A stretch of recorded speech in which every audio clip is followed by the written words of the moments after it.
Good afternoon, everyone. I'm Gary Strong, the University Librarian, and it is a tremendous pleasure to be here this afternoon to welcome you to a celebration that launches a partnership between the UCLA Library and the June L. Mazur Lesbian Archives. It's exciting new outreach.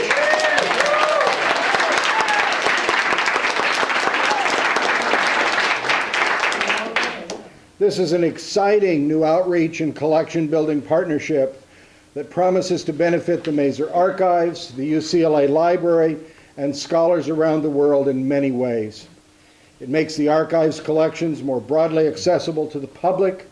It increases the library's holdings and supports our collection building efforts in this important area of social and cultural history and human rights. And it expands our pool of primary source materials available to researchers and to this broader community that we call Los Angeles.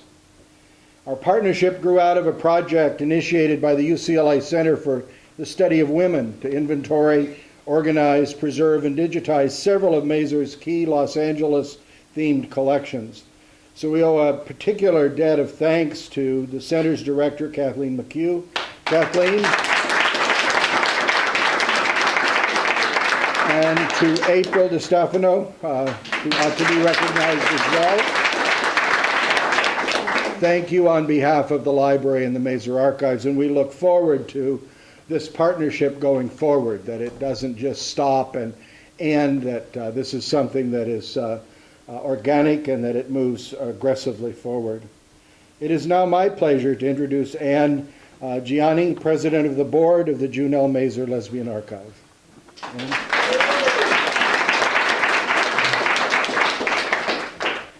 I also want to thank Kathleen and April. It was a phone call out of the blue from them that brought us to this day. And I want to thank the Center for Community Partnership for engaging in a grant-making process that brings the university together with small nonprofits throughout the city of LA. So thank you very much. From a practical perspective, from the Mazur's perspective, what we see happening here is that UCLA will bring processing, physical and digital access, and state-of-the-art preservation light years beyond anything that we as a small grassroots organization could do. What we bring to UCLA is access to a lesbian grassroots network that we've developed over the last 25 years and a trusted passion for preserving our history. And that combination together, we believe, is going to yield a growing collection of materials from ordinary lesbians living extraordinary lives that will be available to researchers down the road. So we're very, very excited about this, and we think it opens many doors of possibility. Having said that, we have a few very important people sitting next to me, and I want to introduce our first speaker. It's Sheila Kuehl. She, as you all know, has been a TV star, an attorney. She was the first openly gay person or lesbian elected to the state legislature. Most importantly for today, she's a supporter of both UCLA and the Mazur Lesbian Archives going back many years. And so I give to you, with great pleasure, the former state senator, Sheila Kuehl. Thank you for being here.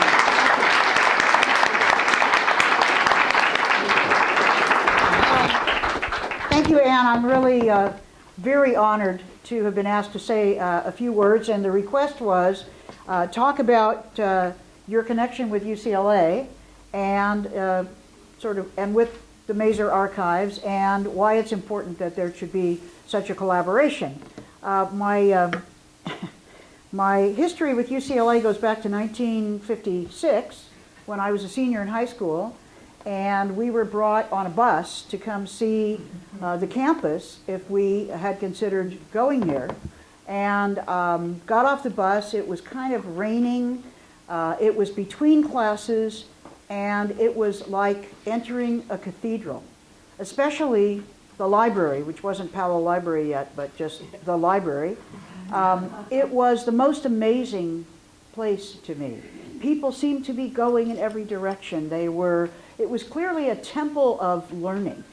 And I was a theater major until I got a TV series, and then they threatened to flunk me out because I wasn't attending classes. And I said, well, wait, I have a TV series. So they didn't care. So then I became an English major overnight.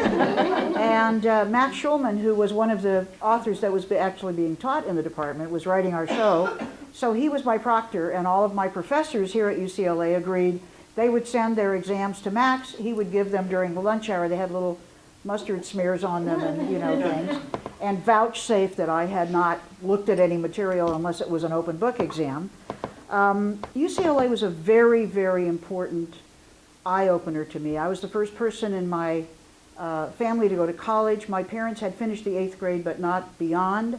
They both valued education, but nobody pushed me to go to college. But UCLA was the only place I applied to, and fortunately, I got in. And so when I lost my acting career because they found out I was a lesbian, and that was just it. I didn't get hired again after that. I came back to UCLA to look for work, and I was hired to work in Kirchhoff as an advisor to student organizations. I think the office is now called ORG, but then it was called CAPAL, the Campus Programs and Activities Office.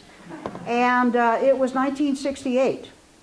So I was given to advise the Women's Liberation Front, the Black Student Union, MECHA, the Asian Pacific Island Radical, I can't even remember, organization. They were, they changed their name a few years later. It was my pleasure to approve the use of the facilities for the lesbian conference that Jean Cordova gives me way too much credit. Here's what I did for the conference. Okay. Now, as you know, that's an important thing, because as I found out later when I had even more power, theoretically, in other arenas, just signing something is a really important thing, or saying something, or being for something. But UCLA, again, kind of rescued my butt. I had lost my acting career. I thought the whole world was over. But suddenly I was kind of a petty administrator.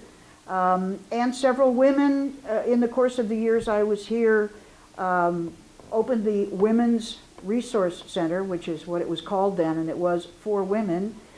We opened it illegally with the help of the library, because we were absolutely told by Chuck Young, don't you dare open such a thing. But the library gave us a room in the basement of Powell. My dad painted it. We brought in our own furniture. And we had a women's resource center. How did we know this? Because we took a full-page ad in the Bruin and said, y'all come. And we were the staff, women in middle management, in the non-academic student services. We took our turns in there, and we were the resources in the Women's Resource Center. The first lesbian sisterhood meeting and continuing meetings happened in that center, which we thought elevated its stature, but everybody else didn't quite agree at the time. But it was kind of a rescue, I felt, for me, because I was working in a place that I really loved at a time that was so exciting, sometimes for the wrong reasons, because it was the student revolution, and it was pretty exciting in a lot of ways, police on campus, etc. And it was really, I hoped to go to law school at UCLA, but they turned me down, so I had to go to Harvard. And this is true. And their mistake, I thought later, but what the heck. And frankly, when I came back, over the course of years, I came back, I was given another job at UCLA running the off-campus housing office. And then when I started teaching, I taught as an adjunct in the law school, so I've been faculty, staff, and student at UCLA. And it's also been very much entwined with my history, really, as a lesbian. I think my longest and most significant relationship was with Tori Osborne. She was a student in the business school here, and I found out, I had read something that she wrote, asked her on a date, and we were together for the next 10 years. You know how that works, the date, the U-Haul. So, a big history for me at UCLA. The same, really, with a lot of the things that are in the Mazur collection. When Jean and Lauren were doing Connexus, Tori and I were deeply involved. As a matter of fact, I think I performed in the first talent show to raise money for Connexus. I hope there's no record of that. There was some talent, but it wasn't necessarily mine. But the importance of the Mazur collection, I don't really need to tell you. because there is rarely preservation of our history as lesbians, as lesbian feminists, and as feminists. The history, especially in LA, and thanks so much to the UCLA Library for taking such an interest in the collections that represent some of the potentially lost history of this city, which is a lot potentially lost. Our grassroots institutions, our heroes who are good enough to give their collections and their papers here, SCWU, I mean, so much of what's in this collection must be seen and must be known. But the importance of having a collection collaborating with a library is really about access, because you can collect everything and put it in a drawer, you know. Bernard Malamud wrote a short story called Man in a Drawer, and it was really about a man who wrote and wrote and wrote and wrote and wrote, but no one ever read anything that he wrote because he just kept it in a drawer. And collections can be like that, and history can be like that. So it's wonderful, really, that this collaboration is taking place. The other thing that I think the library and the whole concept, we just had our first fundraiser for the West Hollywood Library, and we were talking about what libraries kind of mean to us in our lives. It's also a place where programs happen, because people will come and say, well, what if you do this, and I want to know about this, why don't you do a program on it? So it means, very much like this and continuing, people can also program around this collection in a way that Mazer has done very well, but I think it just expands it so much, just into the mainstream campus life of this wonderful institution. So good for UCLA for recognizing this as warp and woof of the fabric of Los Angeles, and good for Mazer for finding this collaboration so we have more space, and as Ann said, you know, pretty hot deals of processing and all the state-of-the-art archiving stuff and things that I don't understand at all in cybraries now. The best kind of collaboration, and I really, really look forward to participating in any of the programs, to helping this grow, to finding other lost pieces to put into the collection. And thank you so much for inviting me.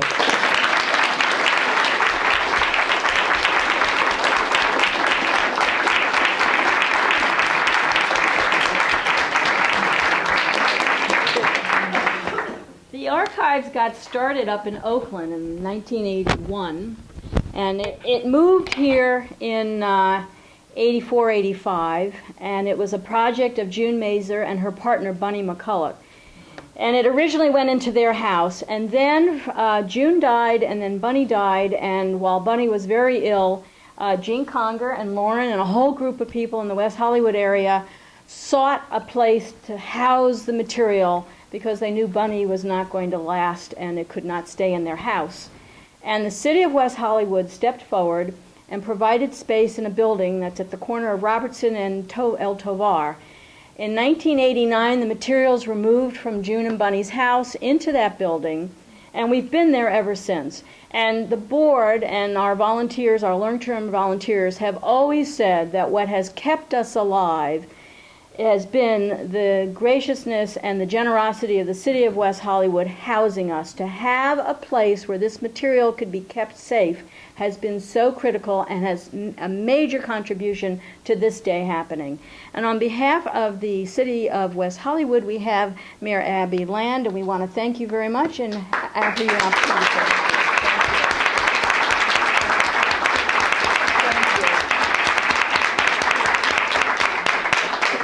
Well, really, on behalf of the City of West Hollywood, it's been a true honor and pleasure to be able to offer that building to the Mazer Collection. We understood, and I see Daphne Dennis is here from the city, who was instrumental in making that happen. Daphne is in charge of our human services, and my deputy Corey Plank is also here from the city. But we recognize the importance of the Mazer Collection, and we recognize that someone had to step up and be willing to house it, because if not, it was very possible that what had been collected so far could be lost and pieced here and pieced there. So it was it, in a way, was a no-brainer for us, you know. Wish to say it was controversial, we had to fight, it was horrible. It wasn't. It was like, well, that makes sense, so let's do it. And it's, so I'm done. No, but anyway, but so it's been great to have it there. It's been a great resource. But I have to say, I am so incredibly excited about the partnership between Maison and the UCLA library, because the reality is, it's a little building on a corner, and if you didn't know that it was there, you wouldn't know it was there. And the most important part of the collection is the collection, and people need to see it and they need to understand it.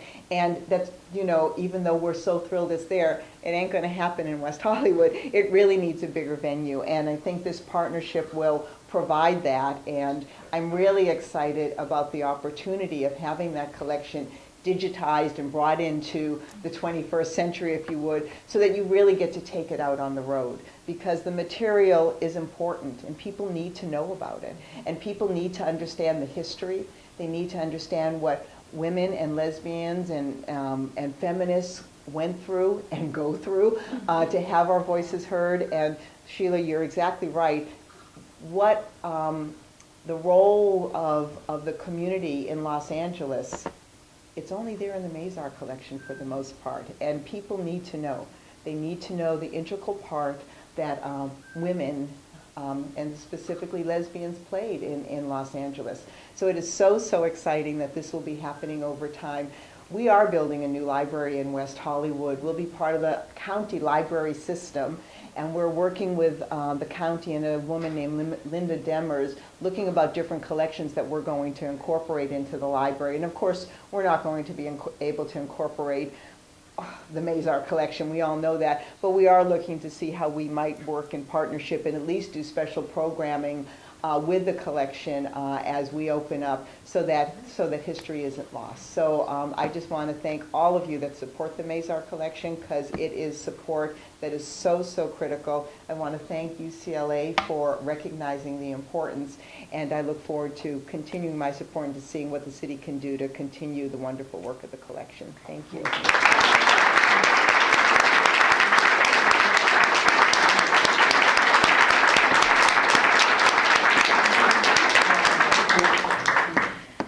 A very long time ago, I read the book Surpassing the Love of Men, and it really was a fabulous book that impacted me greatly.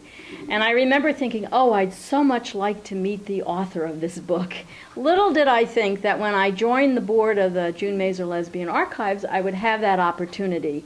And Lillian is an academic who has been extraordinarily supportive of our archives, has used it probably more than any other scholar to date, and is here to sort of talk about the value of the archives from your perspective. So thank you.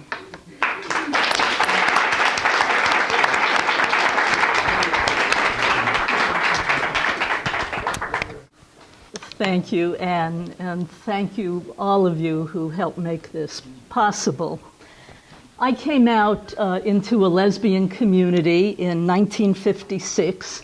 That was 53 years ago. And that was when, just by chance, I was taken by a gay male friend to what was called a gay girls bar in those days. It was on 8th and Vermont, and it was called the Open Door. I walked in, and I hadn't thought much about who I was, but I looked around, and suddenly things crystallized for me. I realized that, in a way, I had come home. So that was really vital for me, but it didn't take long for me to discover the social problems connected with being a gay girl in 1956. If you know even a little bit about lesbian history, you know about the most salient problems that we had to suffer through in mid-century. Police harassment, bar raids, job discrimination for lesbians of all classes. But there was another problem, especially for young people, and that was that ostensibly we had no collective past. We had the immediate community, those we saw around us, but we had no history whatsoever. Of course, nobody in high school or college classes mentioned lesbians, either past or present, unless you were in an abnormal psych class, and then you heard about lesbians.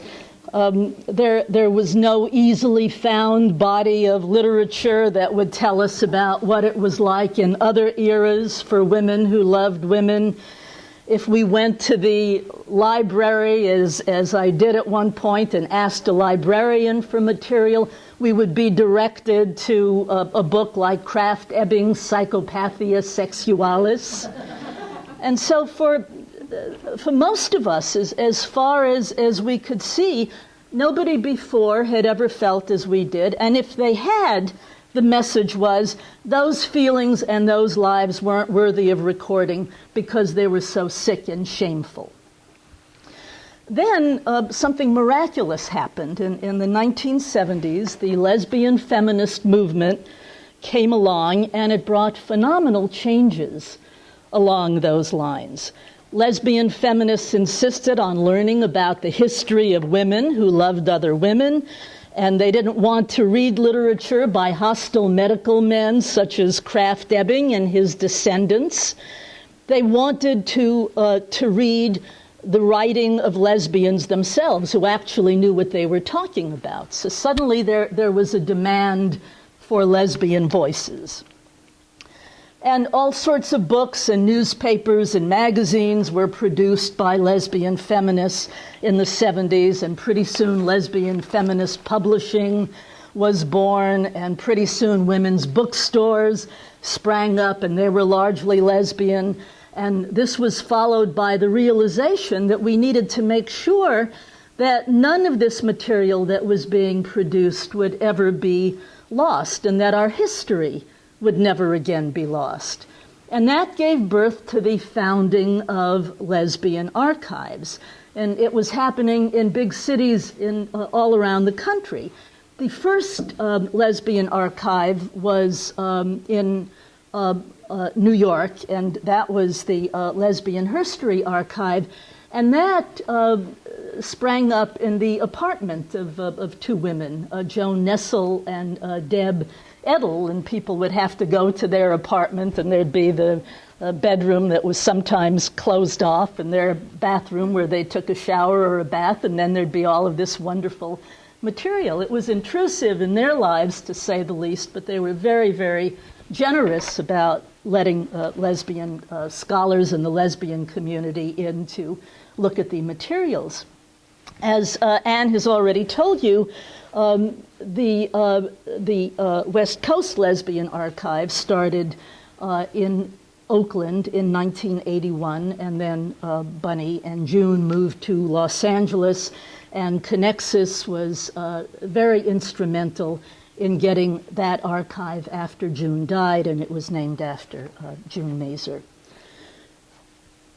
What the West Coast Lesbian Collection founders in June and Bunny were very aware of was that lesbians couldn't hope to be strong as a community unless we fought against the erasure of our history. And we needed to do that not only by sharing what we could find out about lesbian history with our contemporaries, but also by collecting and preserving that history for generations to come.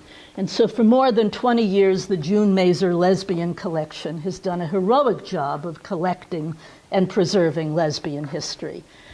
When I first started working at the archive, it was shortly after it opened in West Hollywood at the end of the 1980s, and Degania Golef was the director of the archive at that time. And at one point I asked her, well, what's the principle of collecting? What are you interested in bringing here? And she said that June and Bunny had both agreed that if a lesbian touched it, it was worthy of preservation and it should have a home in the collection. Since those years, the collection has become a bit more selective in what it's taken in. And the materials are truly extraordinary. The collection includes about 100 years of lesbian history, There are books and periodicals and photos and taped interviews and old vinyl record albums and organizational papers and private correspondence. There's even these wonderful uniforms of a Southern California lesbian softball team in the mid-20th century as part of the collection. I found the collection indispensable from two perspectives. Personally, as a lesbian who's fascinated by memorabilia of the past, and then as a scholar who does research on the lesbian past. On a personal level, I'll tell you that I stopped going to the Open Door in 1957 when I found a gay girls bar that I liked even better. It was on Ventura Boulevard, and there was an incredible woman singer there. Her name was Beverly Shaw, and she sounded very much like Marlene Dietrich, and she dressed like Dietrich with the tailored jacket, but a skirt and high heels. It was an incredible image, and I think all of us young lesbians, including myself, had a mad crush on Beverly Shaw. She had a wonderful voice, and it was a voice that I hadn't heard in 40 years. But doing research at the Mazer about 10 years ago, I found a vinyl record album with a big, beautiful picture of Beverly Shaw on the cover and her record inside singing all of my favorite songs from the 1950s. I can't imagine that there are many copies of that album left anywhere in the world, so I'm grateful to the Mazer collection for preserving that. Another personal sentimental journey that the Mazer collection allowed me to take was with pulp novels. The pulps were virtually the only lesbian literature that was available to most of us in the mid-century, for good or for bad, mostly for bad. Some of them were certainly wonderful, but most of them were garish and they were badly written. But as I said, it was all that we had, and I think most lesbians at the time just devoured those books. I know that I certainly devoured them. So imagine my absolute delight when I discovered that the Mazer had a collection of more than 500 lesbian pulp novels, including all of my favorite authors, Claire Morgan and Anne Bannon, Anne Aldrich, Paula Christian, Valerie Taylor. Absolutely nothing was missing from that collection that I could remember from having read in the 1950s and early 60s. Not even the most awful of those novels, and in some ways historically the most interesting of those novels. They were there too.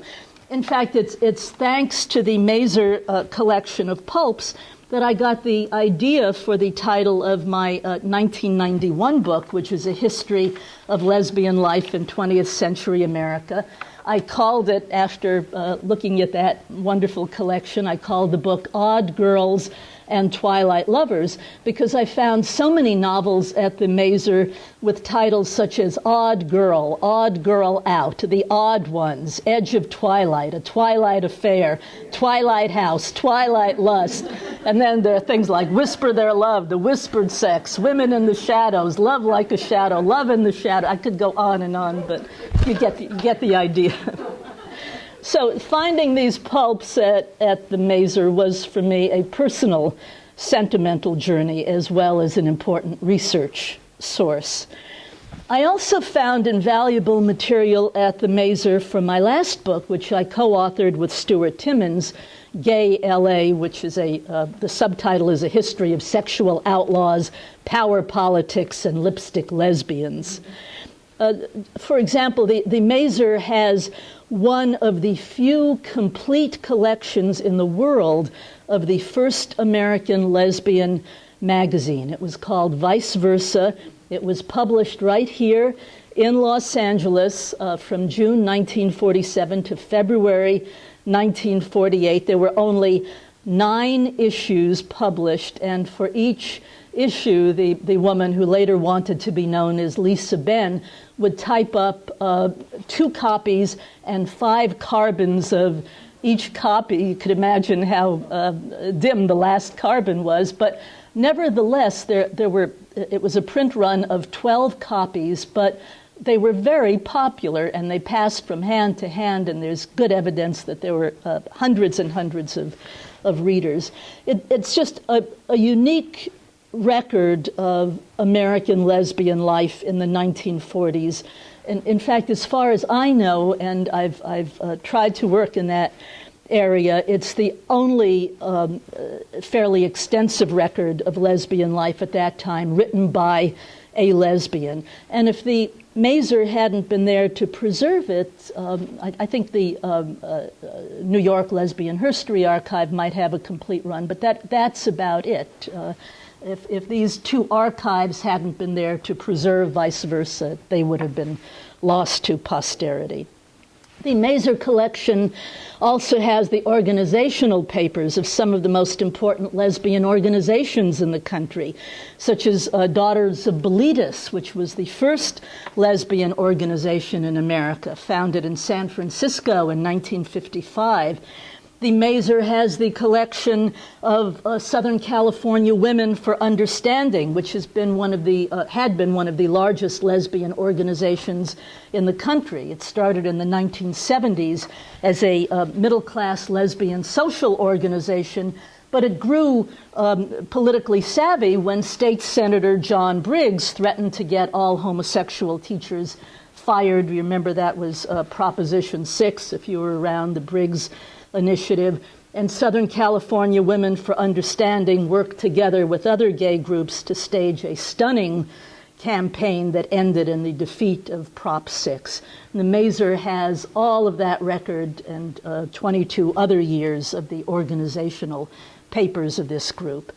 The Mazer has the papers of Diana Press, which was one of the first lesbian feminist presses of the 1970s, and it published works by some of the most important lesbian feminist writers of the time, such as Rita Mae Brown and the pioneering African-American lesbian poet Pat Parker. And the Mazer has the organizational papers of Connexus, which was perhaps the most ambitious lesbian organization in America. It tried to reach out to lesbians of all classes and all ethnicities and bring them together in a huge and wonderful variety of programs and social services. So the collections of the Mazer are crucial to anyone, I think, who is interested in the last 70 years or so of lesbian history. But since its beginning, the Mazer has been running on volunteer labor and has continued to do so in recent years. And of course, West Hollywood has been extremely generous in giving the Mazer space to house its archives. And of course, the collection has been growing and growing, and as it grows, the space has gotten smaller, and it gets harder to keep track of all of the materials that the collection contains. As I can attest from my experience through the years, the volunteer staff at the Mazer has been absolutely remarkable in trying to help researchers in every way conceivable. Just as one example, the staff is all volunteer, as we know, and the Mazer is officially open only 15 hours a month. But if a researcher is unable to come during the regular hours of opening, Ann Gianni, and before her, Degania Golef, and other volunteers of the Mazer have been very willing to show up and let the researcher into the archives and to stay there while the researcher works. I will never forget when I was working on Gay LA, Jo Duffy, who died recently. She was in her 80s at the time, and she lived in the Valley, and she didn't drive, and I would come into Los Angeles. I live in the Central Valley. I would come into Los Angeles for a week or 10 days at a time and do all the research I could, and then I'd go back, and then a month or two later I'd come back. When I had set up the date, a particular month that I could come into Los Angeles, I told Anne that this was the only time that month that I could come, and would it be possible for someone to open the door for me? Well, Jo Duffy volunteered to do it. She took 3 buses each way every day for a week to open the door of the Mazer collection so that I could work there, and I will be forever grateful. Also, because the Mazer's been running out of space, the volunteers have very generously agreed to house important papers on their own property. And I will also be very grateful to Marcia and Jerry, because at one point I needed to look at some papers that were in their garage, and my partner and I went there and we spent the whole day, I guess, in their garage looking at those papers. So thank you very much for making that available to scholars who need to work with those papers. The Mazer has grown hugely since its inception, and although the volunteer staff has tried its best to be familiar with the collection, naturally there have been problems of cataloging and just keeping track of what's available and where to find it. When I finished writing Odd Girls and Twilight Lovers, my publishers asked me to find a photo that would be good for the cover. And because of the title, I especially wanted to get a photo from the 1950s. And so, of course, the Mazer was the first place I thought to go. And a Mazer volunteer was very helpful in directing me to several boxes of photos. I looked in the 1950s box and I found nothing suitable there. And so I was resigned to look at in the boxes of the 1960s and 1970s to see if there was something I could use there. When I got to the box labeled the 1970s, I found a treasure trove of photos from the 1950s. And the image that I have on the cover of Odd Girls and Twilight Lovers, those two lovely women holding hands in a 1950s bar, that comes from the Mazer collection. What had happened, of course, was that the photo was misclassified by a volunteer who did her very best, but wasn't really familiar with the different eras of lesbian history. So for all of these reasons, the limits of space, the problems of cataloging, the problems of having to rely on only on the generosity of volunteer labor, many of us had long hoped that the Mazer would get some help in preserving the precious materials in the collection by forming a partnership. But we were, all of us, I think, insistent that it had to be on the Mazer's own terms, a partnership with a larger institution that could provide plenty of safe space for the collection to grow and provide a place for people to use the collection without making volunteers take buses all the way across the city or having to disturb someone in their personal life by sitting in their garage all day long. Ideally, we hoped that the Mazer would partner with an institution that would help put the documents online so that people in New York or Australia or Liverpool or Fresno or anywhere might have access to them. We hope that the latest scientific library methods could be used to preserve these materials so that they'd be around 100 years from now. We dreamed that the materials might be stored in rooms with temperature and humidity control, and that there'd be a building that we were sure was safe and secure, and that there'd be someplace comfortable to sit while we looked at the material from the collection. And while we were dreaming, we also dreamed that somehow a complete bibliography of all the materials could be made, and that finding aids to everything could be produced, and that anyone who wanted access to materials in person could have it 6 days a week for many, many hours a day. And we also wanted guarantees that the collection would stay together as a whole and wouldn't be swallowed up or dispersed among the institution's other holdings. And we also wanted guarantees that the institution, if the institution decided they didn't want a particular part of the collection, it would be returned to the Mazer. And we wanted guarantees that the Mazer would have access to any of the items in the collection whenever the Mazer liked for exhibits or whatever. And we wanted guarantees that if the institution utilized any of the materials in its catalogs or websites or exhibitions, the name, the June Mazer Lesbian Archives, would always be used to identify the source of the material. And we wanted guarantees that the institution would periodically have formal meetings with the Mazer to discuss areas of mutual interest and collaboration. And most of all, we wanted guarantees that the collection would be open not just to scholars, but to anyone in the public who was interested in the material, because we knew that that's what the founders would have wanted. We even wanted a written agreement that would say that if the institution fails to keep the collection open to the general public, that would be grounds for the entire collection to revert to the Maser again. Well, most of us are old enough to know that you don't get everything you want in life, but in this case, we did.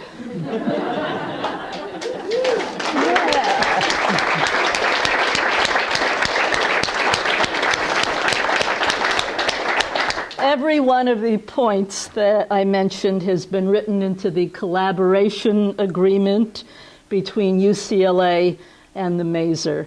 And Angiani and the Maser board, along with the UCLA library and everyone else at UCLA who's been so instrumental in making this happen, you've done a remarkable job, and I thank you so much. For any of us interested in lesbian history, this is a great cause for celebration.